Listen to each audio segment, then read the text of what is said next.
Hello, fellow writers. Today we are going to be talking about naming your novel. Now, looking over my bookshelves right now, I can't say that most of the titles there really jump out at me.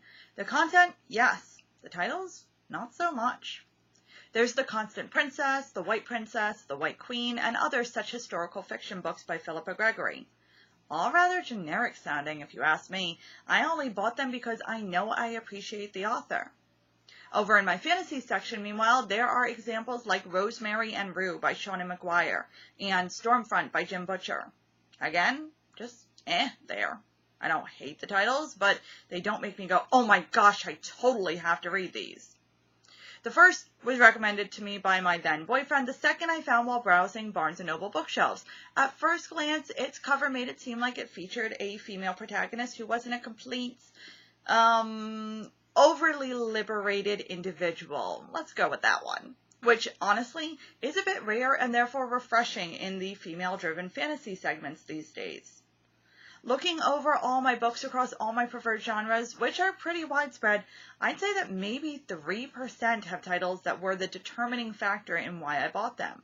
There's The Secret History of the Pink Carnation by Lauren Willick, The Book Thief by Marcus Zusak, and Carpe Demon by Julie Kenner. Over in the nonfiction section, Your One Word is fairly catchy, I guess, and I will admit that I bought In the Kingdom of Ice because of its title, and only because of its title.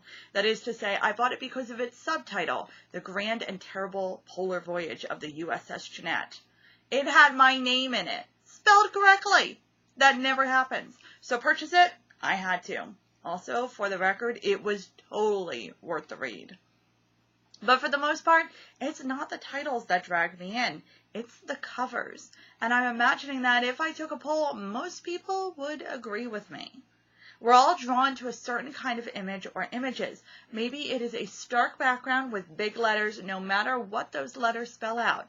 For example, pretty much think of every thriller cover ever devised. Perhaps it's two people thinking very obvious smoochy thoughts.